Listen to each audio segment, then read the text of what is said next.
Hey, what's up, you guys? This is Bryan from Keeping Up with the Nerds, and I'm here with the CEO of LA Comic Con, Chris DeMoulin, or how did you want me to pronounce it? DeMoulin, but you want you like. Any way I like. What was the French accent? DeMoulin. DeMoulin. Very helpful if you're trying to get reservations at a nice restaurant. There we go. Let's stick with that. I think that French accent will add a little flair to the video, so might as well. But thank you so much for taking the time out of your day to interview. We have a couple questions for you because, we have the opportunity to interview the CEO of LA Comic Con.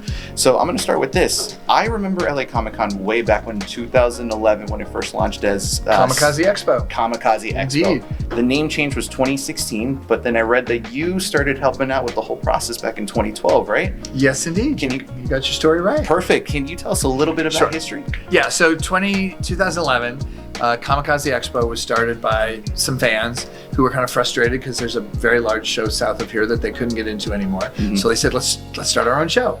And it was in Kentia Hall, which some people think of as the parking garage in the basement. And that was the first year, but they were really fortunate that Stan Lee came as a guest and he loved the vibe. And so they did a deal with Stan and his company. So starting in 2012, it became Stan Lee's Kamikaze Expo. Yes. It was a license agreement with Stan. Stan came to the show. He helped with the programming and the content. And it was that through 2015, and then in 2016 they changed the name to Stan Lee's Los Angeles Comic Con. Mm-hmm. And it was that in 2016 and 2017. After 2017, Stan sold his company POW to another company which had the right to terminate all his licenses, and they did. So starting in 2018, we became Los Angeles Comic Con. So we've been Los Angeles Comic Con since 2018. It's such an interesting history because I'm a nerd because of my dad. My dad, huge Trekkie, and I think I read, if I'm not mistaken, you're also a Trekkie as well? I have been known to watch a few episodes. Perfect, yes. And so I was told about LA Comic Con back when it was Stan Lee's, and then the whole name change happened, and honestly, it's cool. And you would think that we would have had a Comic Con or convention sooner, because you're right, the down south one has been there for years at this point, and it's Los Angeles. How could you not have a convention? Basically, Hollywood's like our next door neighbor, right? So it's great. It's cool to know that history, and especially that it's if I'm not mistaken, 14th year? This is our 14th edition. 15th year next year. Are you guys going to be doing anything special for the 15th? No, I'm never a huge fan of that because it's so self-referential. And we kind of don't matter. I mean, we're here to provide the experience to the fans and try and make it fun for them. And, I actually like the 8th anniversary because we called it our Octiversary because Stanley the Octopus is our mascot. Yes. So that was fun. I'm not sure 15's that fun. You know what? The more you're talking about this, it's fun to see those Easter eggs. You're right. The 8th is more interesting. Your logo is the octopus for people that don't know. So for 16, Stan could discover a sister. He could have a kid, and then it could be a double Octiversary. Do we have a name for that sister possibly? I don't know, but we could. I think we could have a contest with the fans, and they could tell us what it should be. There you go. That could be something to look forward to. You heard it here first. There you go. Thank you. Making it exclusive right there. Possibility. And you heard it here first, and you heard it here first. So I was looking into your history and everything, and if I'm not mistaken, you used to work for the Disney company under the licensing group, right? I did indeed. That's what brought me to Los Angeles. So that brought you over here to Los Angeles, and you started back in 2012. Is there maybe like a spark somewhere? Because everyone talks about this, that people, at least with this, like with our generation, it's like, oh, you should know what you should be doing by the time you're like 13, 16, 18. But was there a spark? I think that's nonsense. I think you should go to college so you can learn how to learn and learn how to read a lot and process all that information. You should study whatever you love and then try to figure out, based on that, what you want to do every day, 5 days a week for a while, and you should love what you do. For me, I've had a bunch of different careers because every 6 or 8 years, I kind of feel like, okay, I've learned a lot of this. Let's go do something new. So I was originally in advertising. Then I worked at Disney and ran their licensing business for 8 years. I left that, went into the movie business, which I think you're required to if you live in LA. You have to be in the movie business at some point. And I worked for the company that made the Chronicles of Narnia movies and a bunch of other things. And coming out of that, I worked in the trade show business. And it was from being in the trade show business that I knew the original investor behind Kamikaze, and he suggested we get involved, and that was in 2012. We acquired half of the company and sort of helped them come up from the basement into the main hall and become a larger show a little quicker. Yeah, that makes sense. So were you ever well, not ever, but since you were a kid, were you always a nerd? Did you always enjoy watching certain TV shows, absolutely. comic books? No, absolutely. I mean, I was totally a comic book collector from 7 or 8. Avengers was mostly a Marvel collector, and Avengers was definitely my jam. In fact, when I went to college, I had every single Avengers issue ever published, every giant size, every annual, which I sold as a sophomore to pay tuition. Just kills me to this day. You don't want to hear that. I know. But also was a huge Star Trek fan. In fact, I've had a connection with Tom Kenny, who's the voice of SpongeBob. Yes. Who's been a guest here many times.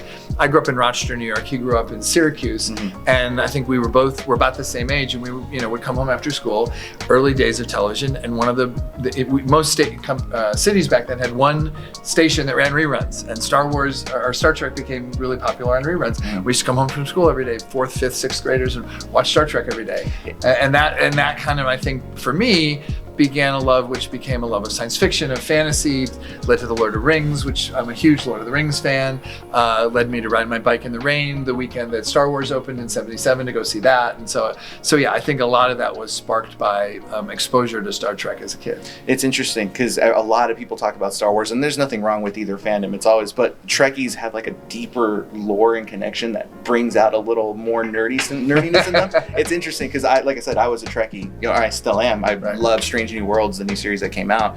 But yeah, it's interesting to hear that. Talking about LA Comic-Con, let's go back to this a bit. How long does it take you guys to prep for this convention? Because we've been covering the show for about 3 years at this point, and we had recorded a little bit of a podcast before interviewing you, and we've noticed that the convention has changed these last 3 years. Like either it's the design or the way the layout is. This year, what we noticed is that you guys actually opened up the basement level for Artist Alley, and it's way bigger than it was last year. So how long does it take to prep you? Well, we've already started on next year. Yeah. And what we really do, the early stages of prep are two things. One is about guests and content. And we do a ton of surveys right after the show. We talk to the fans and ask them what they liked that we did, ask them what is still missing, what would they still like to see. We kind of try to build a top 5 list of the guests you want to see. So I was talking to Elizabeth Olsen earlier today, and she's been in that list for a long time. David Tennant has as well.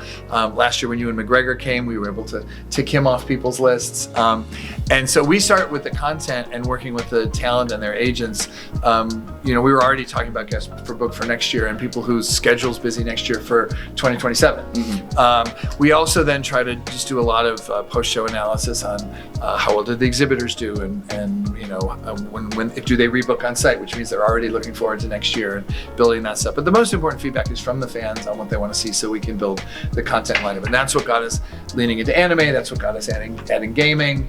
Our fans have always loved Artist Alley, and so we had an opportunity with the convention center starting its construction, which is why this air wall is closed, to take all of Artist Alley and the autographs and photos and move them down into Kentia, which then opens space up to have a larger horror activation, a larger anime activation. So I think everything is driven by content, and the content is driven by the fans. But it's always evolving, and that's the interesting thing about it. Yeah, because we're huge fans of Artist Alley. I think I'll speak for myself on this, but Artist Alley is kind of, at least for me, the core foundation of LA Comic-Con, because those are the people that you can see are highly influenced by comic books, anime, TV shows, film, and everything, and they're bringing their own form of art to show off to people. It's honestly my favorite thing to look into there. And then the gaming convention, that was a lot bigger this year too. Yeah. The whole gaming area as well, and it's great to see that expanding. Going alongside that, I have one last question for you, because I do see how much LA Comic-Con has grown, but is there a mission statement that you would want to express out there for people to know when it comes to LA Comic-Con? Is there something you guys 100%. Everything we do, we're a convention that's by fans for fans. And if we're growing, it's because the fans want more things and we're delivering it to them in a way that they like. And so we find a way to do that. So by fans for fans, that's it. That's the filter we use for every decision we make. We want the fan experience to be great. Why is our main stage in the middle of the show floor when nobody else does it that way? Because I think it's horribly abusive to a fan to make them leave the convention, go someplace else, wait in line for 2 hours, hope to get into something, and you've just lost 3 or 4 hours of your day. You made a decision to spend the day with us, every minute of it should be you doing something fun. I don't know about you, but I don't think leaving what I'm doing and sitting around for 2 hours hoping I get into a panel is any fun at all. So it's a little more chaotic the way we do it, but we think it's so much nicer for the fans. And like you saw today, the Paul Bettany, Elizabeth Olsen panel, we estimate there were around 9,000 people there. The space is built to hold 3,000 comfortably, but we literally set up the floor so that additional concentric circles of fans can come and stand. That's why the aisle is so wide. That's why the booths are spaced far out. Then we can hold as many as 12,000 people there. So that's for the fans. So if they want that, they can come and do it. And then the minute that the panel's over, they can turn around and go back to what they were doing. And I think that's what you have to do when you come here. You should not wait in line to get inside the building. You should not wait in line to go see the stuff you want to see. And so we try to manage those logistics as aggressively as possible so that the fans have all the time to have fun. It's chaos, but it's beautiful chaos.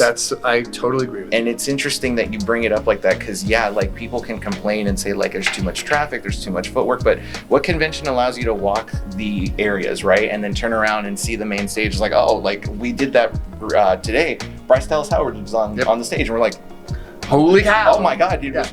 She directed a Mandalorian episode. She's been in Jurassic World. Like it's huge and it's beautiful chaos. You're 100%. I can see that. So if you guys haven't been to LA Comic Con, if you guys are in Southern California, any part of California or in the US, definitely come check this place out because 100% agree. And I would say one more thing about the ethos though, and that is big is not good because it's big. Okay. It's only good if it's in service what the fans want. And I think we have to make sure that how we lay out the floor, how it's merchandised like a store, is that there's the opportunity for intimacy. There's the opportunity for exploration. There's the opportunity for discovery. So horror gets its own hall. Anime gets its own space in the hall. Gaming has its own space. The traditional con stuff, even though this is a big hall, it's not, it's a middle-sized hall in the context of large convention centers. Yeah. So there has to be a combination of variety and because it's LA, eclecticism, and you have to be able to have a real intimate fan experience in what you're doing, not just feel like, oh my God, I'm in some giant space, it's too big, it's too overwhelming. And part of the reason that we expanded into the West Hall after COVID was to have the space for people to spread out. So you wouldn't have that cramped feeling you get at some cons where you look at an aisle and you go, oh, I don't want to go down that aisle. I'm going to have to fight for every inch. That's not fun for the fans. So everything is just about, we're fans. We want the fans who come to have a great experience. So by fans, for fans is what we're all about. And that is what LA Comic Con is all about. We are out of time, Chris, but I appreciate everything. I feel like I've opened up my eyes about LA Comic Con and I can appreciate it a lot more. So if you guys are, again, in California, anywhere in the US, and you guys want to check out a convention, LA Comic Con is the place to go. My name is Bryan from Keeping Up with the Nerds. Chris, can I do it for DeMoulin. DeMoulin. And you have to say it like a DeMoulin. But thank you so much for taking the time out of your Really day. appreciate you, and I appreciate you guys as fans.